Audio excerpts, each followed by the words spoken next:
beautiful little dog and my unicorn fluffy toy. Tonight we're going to read 2 books with some added jokes as well, right at the beginning and right at the end.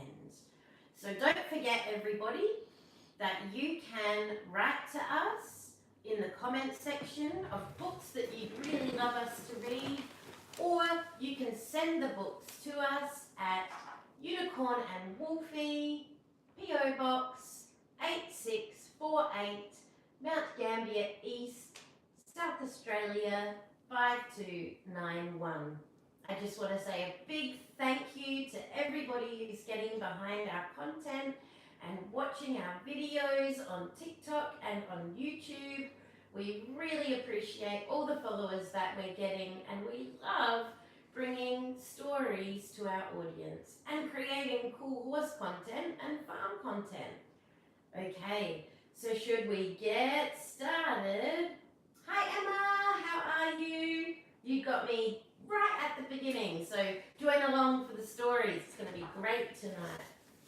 So the first one is When I Was a Child by Andy Stanton and David Litchfield. No bird, Emma. No bird here. Don't know what you're talking about. So please give us a whole bunch of likes. Keep hitting that love heart button or the like button. And if you have any gifts to give them, and I will give them on to other content creators so that they can also increase their following as well. Ready? Back in the days before you were born, said Grandma, when the world was a rose's dream, there was a butterfly and a daffodil ice cream. Ooh. Don't know if I like that. Oh, Jack. Jack. Looks like Jack's leaving for the night. There were people who knew how to fly, and there were elephants in the sky. Well, that must have been before I was born. Back in the time before you came, when the world was a grand parade, there were colours that didn't fade.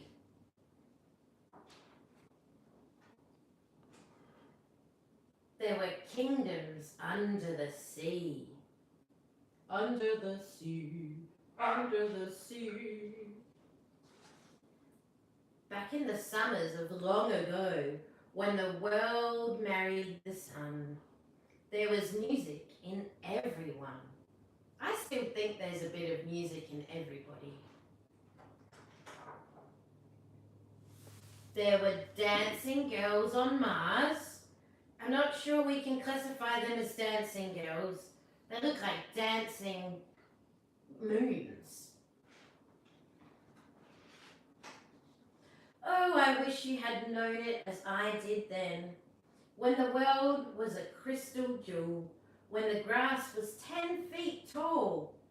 Long ago, when I was a child, when the rivers ran young and wild. My goodness. But the world grew up, and the world grew grey, and the world turned slow and cold, and the rivers got tired and old, and the magic shrank away, and it's not around today. It's took a turn. Didn't expect that turn. Uh-oh. But it is, said Emily. The magic is still here. I can show you how to see. Take my hand and come with me. Come on, Grandma. To the places I like to go. To those places you used to know. There are faces in the raindrops. The world is a diamond string. That's Jack scratching his collar. Jack, come here. Come on, listen to the books.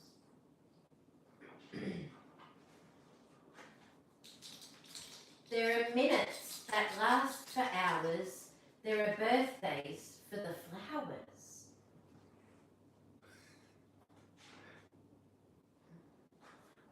There are answers to every wish. There are horses who are fish. Ooh, that's their idea of seahorses. They look a bit like seals to me. Gee, they look a bit like seals. Can you see them? My goodness, Jack's been naughty tonight. He's drinking from my cup. Remind me not to drink from that cup. Jack, no more drinking water from Mummy's cup. Come on. Good boy. Come on, let's read books today. Come on. There are heartbeats in the mountains. The world is a blue guitar. It's interesting, the world's a blue guitar. The world is a spinning star.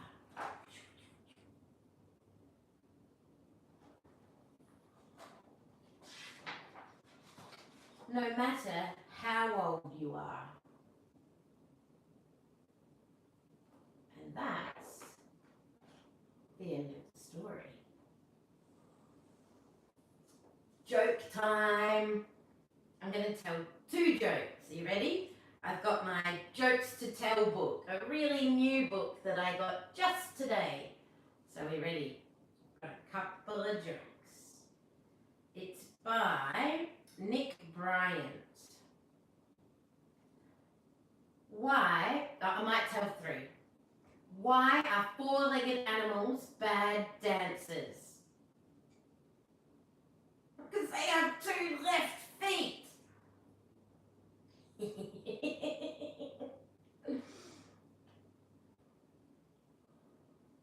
What do you call a woodpecker with no beak? A headbanger. I feel like I'm laughing at my own jokes here. And nobody's laughing with me. Okay, what do you get when you cross a chicken and a caterpillar? Drumsticks for everybody. I love eating drumsticks. Okay, on to our next very serious book. It's got one of my favourite animals in it, guinea pigs. So this is a guinea pig classic book called A Guinea Pig Nutcracker. We may have to zoom in because it's a teeny tiny book. And I really want you to be able to see the beautiful guinea pigs that are in there. So, I have to go to the back to tell you who it's written by. So the costumes on the guinea pigs are by Tess Newall. The photography and design is by Philip Beresford. And the text is by Alex Goodwin. I'm really glad that they wrote this book. Are we ready? Okay. A guinea pig nutcracker. I'm hoping this is still on the screen.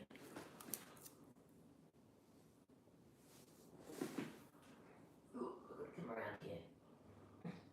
Now it's off the screen. Now it's off the screen. Should I put it this way? That way. Oh yes, this is much more comfortable. Sorry everyone, technical difficulty. Me getting comfortable is really important for this book.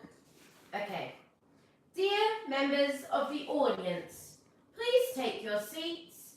Tonight's performance of the Nutcracker is about to begin.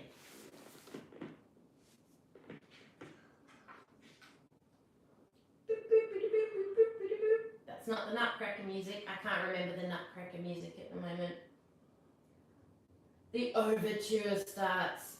Violins strike up a jaunty tune. Then dainty flutes and tinkling bells join in. Look at that guinea pig. He's hilarious. He's called an Abyssinian guinea pig. I used to breed guinea pigs. Oh, look at that one! The curtain rises on a festive scene. Guests are arriving for an elegant Christmas party at Clara's house, full of excitement, little Clara dances towards the splendid tree to look at her presents. My goodness, look at Clara.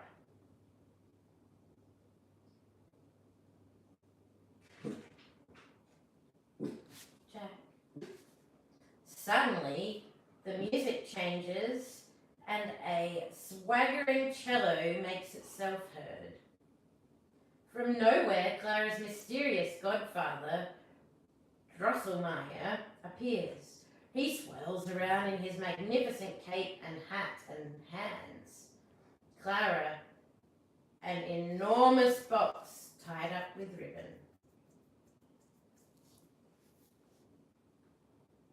Whoa.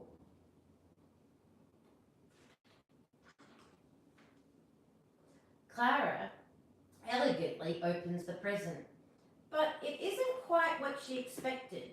Inside the box is a wooden nutcracker decorated like a little man in a red jacket. Clara sticks a nut into the nutcracker's mouth and raises his arm, and crack, crack, crack, he chews up the nut. Whoops. Whoopsie.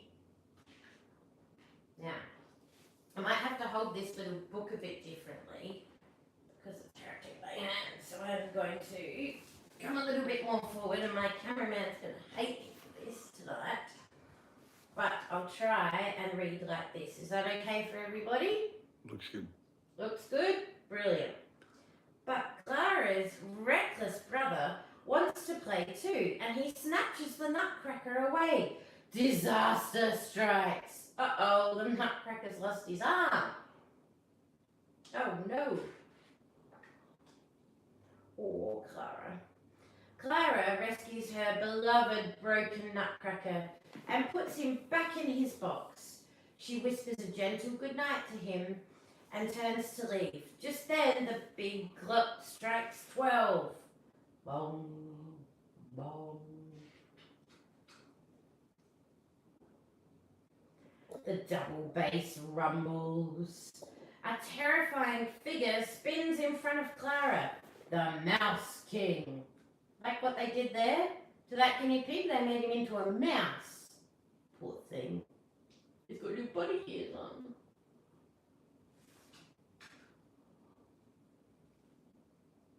Violins and clarinets burst into a rousing call to arms. Who will come to Clara's rescue? Yes, it's the wooden nutcracker. He jumps up and draws his sword. Huzzah! Hi, Michelle. Hi, Chloe. Right. This book is very hard to read and be comfortable. Trumpets, big drums, and crashing cymbals. The Mouse King hurls himself at the wooden nutcracker, who fights valiantly against his whiskered foe. They thrust and parried, dance and lunge. Thrust, parry! He doesn't look like he's doing much thrusting and parrying, does he? In desperation, Clara pulls off her ballet slipper and flings it at the Mouse King. It hits him on the head and knocks him out cold. Poof! As if by magic, the wooden nutcracker has turned into a handsome prince. Oh my goodness, a long-haired guinea pig. They are very, very hard to groom. The nutcracker prince smiles and takes Clara's hand. With a hop, skip and a jump, everything changes. Excuse me. A harp flutters and a trumpet softly plays. Sweets, sweets, sweets as far as the eye can see. Ooh, yum. Lots of sweets. Together, Clara and the Nutcracker Prince wander through a magical Christmas forest in a dreamy pas de deux. They hear the faint harmony of angelic voices. know if that was an angelic voice, but it'll do for tonight. All at once, some beautiful snowflakes prance into the glade. Allegro. They perform effortless pirouettes and their feet barely touching the ground. Oh, look at this one. I had one like him called Bentley. Hi, V-Gaming. Hi, Georgia. What is my message to the world? Goodness me. Let me finish this book, V-Gaming, and I will tell you what my message is to the world.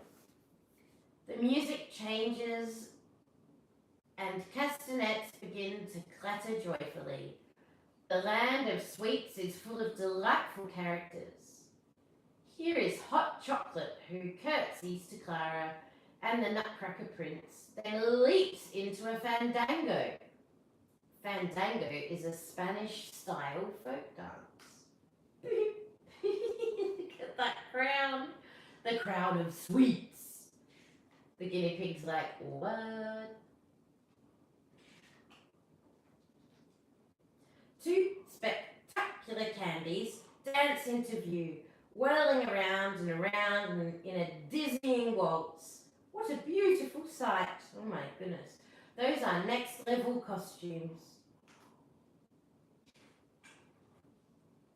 A trumpet sounds, violins swell, the flute plays a delicate melody, the queen of the land of sweets appears, the heavenly, graceful sugar plum fairy.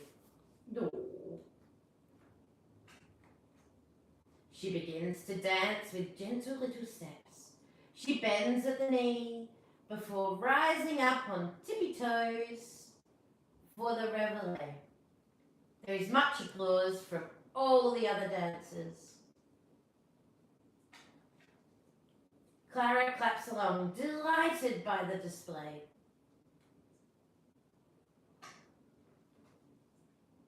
Suddenly, inexplicably, she finds herself back at home, but something magical still lingers in the air. The brass begins again quietly, then swells into a glorious crescendo.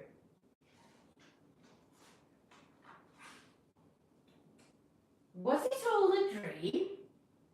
I don't know.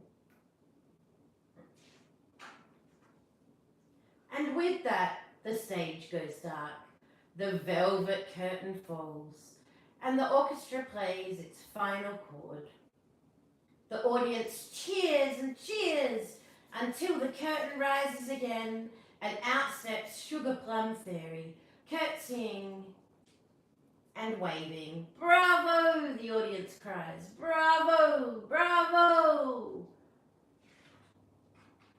And that's the end of the story. And here are all the guinea pigs.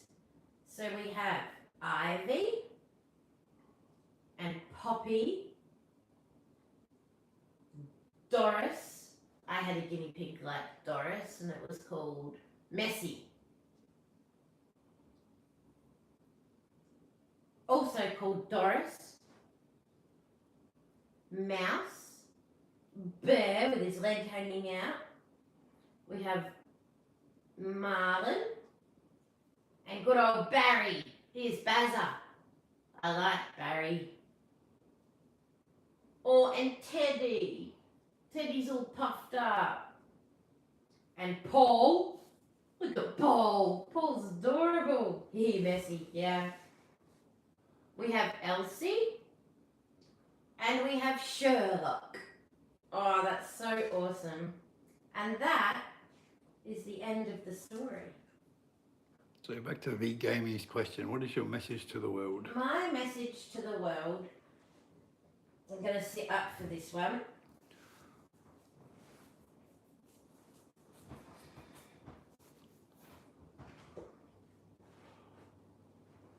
Is to find something that you really, really love doing and make it your life's work. And share it with the world. It's really important that we don't lose that magic that's inside of us when we're children. and that we carry that through with us into adulthood, because there's so many things that you can do. Hi Alex. And there's so many things on offer in this world that no matter how difficult it gets, there's always something to live for, and there's always better days to come. Oh, that got a bit deep tonight, didn't it? My gosh. Thanks for that wonderful question, V Gaming. That was lovely. Now back to a joke or two. Okay? I got some more jokes for you. Dad jokes done by Unicorn. What? Oh, I haven't had one. Far point. But it's a good question because we should talk about different things, but not tonight. But thank you for your question because I haven't had one. What do you get, on to jokes, what do you get if you cross a centipede with a parrot? A walkie-talkie.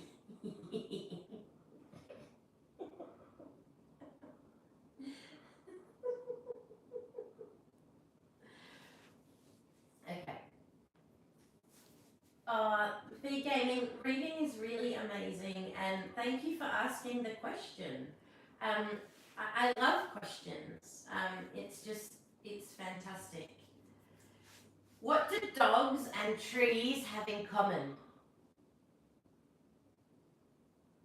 Anyone? Bark. I tried so hard. That was a non-scripted joke. We did not agree on that joke. And there's a couple more because I'm going off script here. Wolfie joined. Hi, Wolfie. Hi. Who's Wolfie?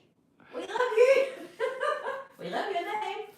What did the snail say when he hitched a ride on a turtle's back? Whee! That was a bad time. Oh my God, this is getting worse. What do you get if you cross a duck with a rooster?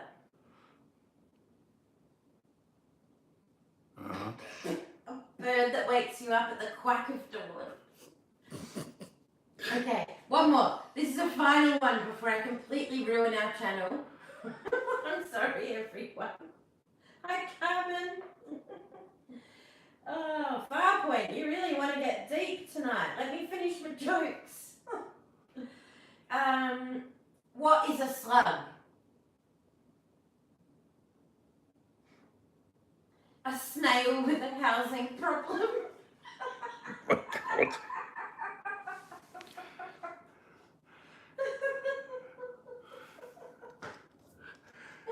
Badum-tish. Okay, I'll tell you really quickly about two things that have made me cry in the last 2 years. Well, maybe longer, maybe 3 years. So last week, my beautiful only paid staff member in my business left and finished her time with us, and I was in the middle of my speech thanking her for her time and thanking her for being part of our family, and I just burst into tears, and it was really sad. I don't think anybody had a dry eye at that going away party. And the other one was having to say goodbye to my old horse who was 25 and he was really ill, and I had to have him put to sleep. And I cried in front of my students, and my students cried with me because it's okay to cry. It's okay to feel grief. It's okay to express yourself when you cry. And I think that we should all be encouraged, if we need to cry, to be able to cry, because there's too many things that go on where people hold it in, and then they sometimes can get angry or sometimes can get more sad.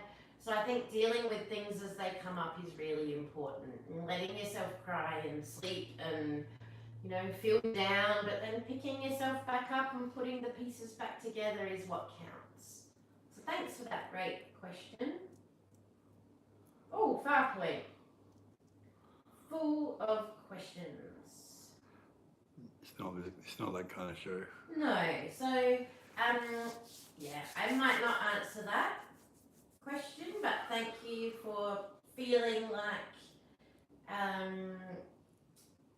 feeling comfortable enough to ask those questions. So for all the children watching now, you know what time it is? It's time for bed. So now I'm gonna go. Good night, everybody. And from Jack and from Unicorn, we are going to say good night. And that's Unicorn off to sleep.